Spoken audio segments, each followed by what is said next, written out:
എല്ലാവർക്കും നമസ്കാരം. നമുക്കിന്ന് വാസ് ഐ എവർ ഇനഫ് എന്ന ബുക്ക് റിവ്യൂ ചെയ്യാം. നമുക്ക് വീഡിയോയിലോട്ട് കിടക്കാം. 2025 പുറത്തിറങ്ങിയ ബുക്കാണ് was I ever enough. Yash Ranjith ജെയിനാണ് ഇതിൻ്റെ ഓത്തർ. ഈ ബുക്കിൻ്റെ റിവ്യൂയിലേക്ക് കടക്കാനായിട്ട് മുന്നേ ഈ ബുക്ക് എങ്ങനെ എൻ്റെ കയ്യിലെത്തി എന്നുള്ളത് ഞാൻ ഷോർട്ട് സ്റ്റോറി ആയിട്ട് പറഞ്ഞുതരാം. ഞാൻ വർക്ക് ചെയ്യുന്ന ഹൈദരാബാദിലാണ്. എനിക്ക് ചില സമയത്ത് വർക്ക് ഫ്രം ഹോം കിട്ടുമ്പോഴാണ് ഞാൻ നാട്ടിലോട്ട് വരാം. ഹൈദരാബാദിലാണെങ്കിൽ കൂടി ഞാൻ ഹൈദരാബാദിലുള്ള സൺഡേ ബുക്ക് മാർക്കറ്റുകളിലും സെക്കൻഡ് ഹാൻഡ് ഷോപ്പുകളിലൊക്കെ ഞാൻ ഇടയ്ക്കിടയ്ക്ക് പോയി വിസിറ്റ് ചെയ്യുമായിരുന്നു.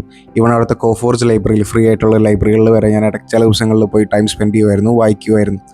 അപ്പോൾ ഇങ്ങനെ സെക്കൻഡ് ഹാൻഡ് ബുക്ക് സ്റ്റോറുകളിലൊക്കെ ഞാൻ പോകുന്ന സമയത്ത് കുറച്ച് നാൾ ഞാൻ കണ്ട ബുക്കാണ് വാസ് ഐ എവർ ഇനഫ്. ആ ഒരു കവർ പേജ് പോലെ തന്നെ മറ്റു കുറേ ബുക്കുകൾ ഇരിക്കുന്നുണ്ട്. പക്ഷേ എല്ലാ കടകളിലും വാസ് ഐ എവർ ഇനഫ് എന്ന് പറഞ്ഞ ബുക്ക് ഉണ്ടായിരുന്നു. ഓക്കെ, അപ്പോൾ ഇതാണ് ഇപ്പോൾ ട്രെൻഡിങ് എന്ന ബുക്ക് എനിക്ക് മനസ്സിലായി. പക്ഷേ നാട്ടിലെ മലയാളികളുടെ ബുക്ക്സ്റ്റാഗ്രാം, ബിക്ടോക്ക്, റീലുകളൊക്കെ കാണുമ്പോൾ ഒന്നും വാസ് ഐ എവർ ഇനഫിനെ പറ്റി ആരും ചർച്ച ചെയ്യണത് ഞാൻ കണ്ടിട്ടില്ല. അപ്പോൾ എനിക്ക് മനസ്സിലായി, ഓക്കെ, നാട്ടിലേക്ക് ഇതിൻ്റെ തരംഗം എത്തിയിട്ടില്ല. പക്ഷേ ഒട്ടുമിക്ക ഹൈദരാബാദിലുള്ള എല്ലാ ബുക്ക് സ്റ്റോറുകളിലും ഇത് നമ്മുടെ ഐസൈറ്റിന് നേരെയായിട്ടാണ് ഷെൽഫിലായിരിക്കും ഈ ബുക്ക് വാസ് ഐ എവർ ഇരുന്നിരുന്നത്. അപ്പോൾ ഞാൻ വിചാരിച്ചിട്ടുണ്ട്, ഓക്കെ, ഇതാണ് ഇപ്പോൾ ബെസ്റ്റ് സെല്ലറായിട്ട് ട്രെൻഡിങ് ആയിട്ട് പോയിക്കൊണ്ടിരിക്കുന്ന ബുക്കെന്ന്. അങ്ങനെ ഇരിക്കുമ്പോഴാണ് എൻ്റെ ഒരു കൂട്ടുകാരി, എടാ നിൻ്റെ ഈ ബുക്കുണ്ടോ എന്ന് ചോദിച്ചെന്നെ മെസ്സേജ് അയച്ചത്. അപ്പോൾ ഞാൻ പറഞ്ഞു, എൻ്റെ കയ്യിൽ ഇല്ല, പക്ഷെ ഞാനത് മേടിക്കാമെന്ന് വിചാരിക്കുന്നു. ഓക്കെ, അപ്പോൾ ഈ ബുക്ക് നാട്ടിലും എത്തിയിട്ടുണ്ട്. അപ്പോൾ അങ്ങനെയാണ് ഞാൻ വാസ് ഐ എവർ ഇനഫ് എന്ന ബുക്ക് ആമസോൺ വഴി ഞാൻ ഓർഡർ ചെയ്തത്. ഞാൻ ഹൈദരാബാദ് ഇരിക്കുമ്പോൾ ഓർഡർ ചെയ്ത് നാട്ടിലേക്കാണ്. അപ്പോൾ ഹൈദരാബാദ് നാട്ടിലെത്തിയിട്ട് വേണം എനിക്ക് വായിച്ചു തുടങ്ങാൻ. അപ്പോൾ ഞാനിത് വായിച്ചു തുടങ്ങി. ഓൾമോസ്റ്റ് 262 പേജുകളുണ്ട് ഈ ബുക്കിന്. നമ്മൾ ബുക്ക് വായിക്കുന്ന ഒരാൾക്കാരാണെങ്കിൽ നമുക്കും ഒരു ആഗ്രഹം ഉണ്ടാവില്ലേ, നമ്മൾ ഭാവിയിൽ ഒരു റൈറ്റർ ആവണം, അല്ലെങ്കിൽ എന്തെങ്കിലും ഒരു ബുക്ക് പബ്ലിഷ് ചെയ്യണം എന്ന് നമുക്കും ആഗ്രഹം ഉണ്ടാവും.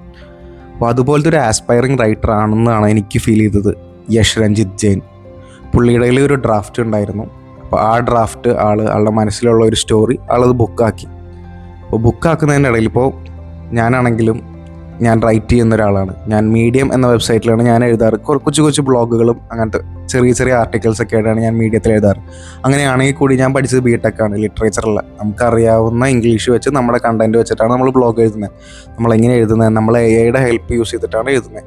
പക്ഷേ എന്നിരുന്നാൽ കൂടി നമ്മൾ കറക്റ്റായിട്ടുള്ള പ്രോംപ്റ്റുകൾ കൊടുത്ത് അതിനെ മിനുസാക്കി ഇത് AI അല്ല, അത് അത്യാവശ്യം വാലിഡ് ആണെന്ന് തോന്നിക്കുന്ന രീതിയിലായിരിക്കും നമ്മൾ ബ്ലോഗ് പബ്ലിഷ് ചെയ്യുക.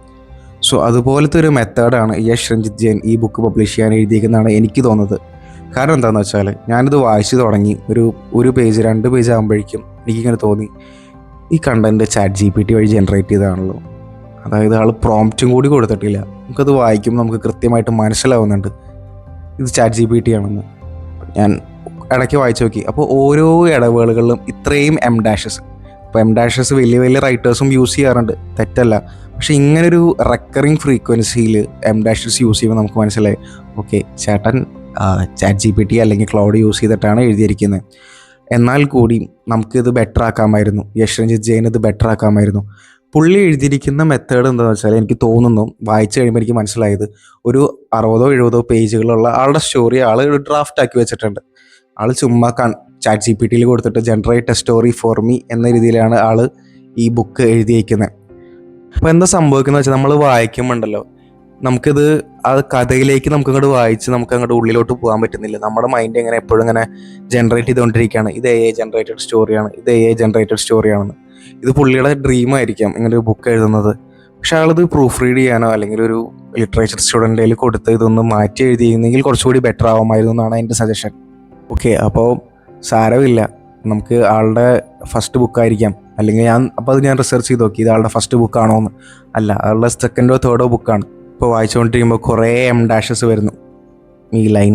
അതുപോലെ തന്നെ here is the thing, this is the breakdown, ഇങ്ങനത്തെ കുറേയൊക്കെ കാണാം. അങ്ങനെയൊക്കെ തോന്നുന്നു നമുക്ക് തന്നെ ചില സമയത്ത് വായിക്കുമ്പോൾ നമ്മൾ അടച്ചു വെച്ച് പോകും. പക്ഷേ എന്തെങ്കിലും ആവട്ടെ, നമുക്കൊരു റൈറ്ററിൻ്റെ ഒരു ഇനീഷ്യേറ്റീവ് അല്ലേ എന്ന് പറഞ്ഞാൽ നമ്മൾ കംപ്ലീറ്റ് ചെയ്തു. അപ്പോൾ പ്ലോട്ട് വരുന്നത് ഒരു ലവ് ട്രയാങ്കിളാണ്, ഒരു ടീനേജ് റൊമാൻസാണ്. അപ്പോൾ കഥ നടക്കുന്നത് മുംബൈയിലാണ്. ഇനി ബുക്ക് ഇഷ്ടാവോ ഇല്ലയോ എന്ന് ചോദിച്ചാൽ അത് റിലേറ്റ് ചെയ്യുന്ന ആൾക്കാർക്ക് പോലെ ഇരിക്കും. ഞാൻ നേരത്തെ പറഞ്ഞല്ലോ, ഇതൊരു ലവ് ട്രയാങ്കിളാണ്. അപ്പോൾ ചിലവർക്കൊക്കെ റിലേറ്റ് ആയെന്ന് വരാം, അവർക്ക് ചിലപ്പോൾ ഇമോഷണലി കണക്റ്റ് ആയെന്ന് വരാം. പക്ഷെ ഒരു കാര്യം യഷിനെ നമ്മൾ അഭിനന്ദിക്കേണ്ട എന്താണെന്ന് വെച്ചാൽ, കുറേയൊക്കെ ആളുടെ ഇമോഷൻസ് ആൾക്കാർക്ക് മനസ്സിലാവാൻ പറ്റി. ചിലർക്ക് കണക്റ്റഡായി. ബുക്കിൻ്റെ മുകളിൽ നാഷണൽ ബെസ്റ്റ് സെല്ലറിന് എഴുതിയിട്ടുണ്ട്. എത്രത്തോളം അത് സത്യമാണെന്ന് എനിക്കറിയില്ല. ഈ ബുക്ക് ആരുടെയും പബ്ലിക്കേഷൻസ് അല്ല, ആൾ സ്വയമാണ് പബ്ലിഷ് ചെയ്തതാണ്. എന്നാലും നല്ലൊരു ശതമാനം റീഡേഴ്സ്, റോം കോം വായിക്കുന്ന ആൾക്കാരൊക്കെ ഈ ബുക്ക് നല്ലപോലെ മേടിക്കുന്നുണ്ട്. സോ ആൾക്കാർക്ക് കുറച്ച് പേർക്കൊക്കെ കണക്റ്റായി ഈ ബുക്ക് വേർഡ് ഓഫ് മൗത്തിലൂടെ ആൾക്കാരിലോട്ട് എത്തിയിട്ടുണ്ട്. ഈ ബുക്ക് റെക്കമെൻഡ് ചെയ്യുമെന്ന് ചോദിച്ചാൽ ഞാൻ 2 പേർക്കായിരിക്കും ഈ ബുക്ക് റെക്കമെൻഡ് ചെയ്യുക. ഒന്നാമത്തത് ആസ്പയറിംഗ് റൈറ്റേഴ്സിന് എന്തുകൊണ്ട് ഞാൻ ചെയ്യുമെന്ന് വെച്ചാൽ, അതായത് ലിറ്ററേച്ചർ ഫീൽഡിലല്ലാത്ത ആസ്പയറിംഗ് ആയിട്ടുള്ള റൈറ്റേഴ്സിനാണ്. ഇദ്ദേഹം ഓത്തർ ചെയ്തിട്ടുള്ള മിസ്റ്റേക്സ് ചെയ്യാതിരിക്കാനുള്ളതാണ് ഒന്നാമത്തെ കാര്യം. അപ്പോൾ ഇത് വായിച്ചു നോക്കുക. അപ്പോൾ ആളുടെ ജനറേറ്റ് ചെയ്തപ്പോൾ പറ്റിയ മിസ്റ്റേക്കുകൾ നമുക്ക് മനസ്സിലാവും. രണ്ടാമത്തെ ഉള്ളത് പുതിയ റീഡേഴ്സ് വായിക്കാൻ ആഗ്രഹിക്കുന്നവർ ഒരു ഈസി ബുക്കിൽ സ്റ്റാർട്ട് ചെയ്യണമായിരിക്കും നല്ലത്. അപ്പോൾ അതുപോലത്തെ നല്ലൊരു റോം കോം ബുക്കാണ് വാസ് ഐ എവർ ഇനഫ്. ഇത് ആക്ച്വലി ഞാൻ വായിച്ചു തീർത്തത് മാക്സിമം 3 ഡേയ്സിലാണ്. ഒരു ദിവസം കൊണ്ടിരുന്ന് വായിക്കാവുന്നതേ ഉള്ളൂ. പക്ഷെ ചില സമയത്ത് നമുക്ക് ഈ AI ജനറേറ്റഡ് കണ്ടന്റ് വായിക്കുന്ന ഫ്രസ്ട്രേഷനും കാരണമാണ് ഞാൻ ചില സമയത്ത് നിർത്തിപ്പോയത്. പക്ഷെ എന്നാലും ഒരു 2 ദിവസം 3 ദിവസം കൊണ്ടോ, അല്ലെങ്കിൽ അത്രയും വായിക്കാൻ ആഗ്രഹമുള്ളവരാണെങ്കിൽ ചിലപ്പോൾ മേ ബി ഒരു ദിവസം കൊണ്ട് തന്നെ വായിച്ചു തീർക്കാൻ പറ്റും. അങ്ങനെ വായിക്കാൻ ആഗ്രഹമുള്ളവർക്ക് ഈ ബുക്കിൻ്റെ ആമസോൺ ലിങ്ക് ഞാൻ ഡിസ്ക്രിപ്ഷനിൽ കൊടുക്കുന്നതായിരിക്കും. പിന്നെ മറ്റൊരു പ്രത്യേകത എന്താണെന്ന് വെച്ചാൽ, ഈ ബുക്കിൻ്റെ പ്രൈസ് ആമസോണിൽ വരുന്നത് 262 റുപ്പീസാണ്. അതുപോലെ തന്നെയാണ് ഈ ബുക്കിൻ്റെ പേജുകൾ 262 പേജാണ് ഈ ബുക്കുള്ളത്.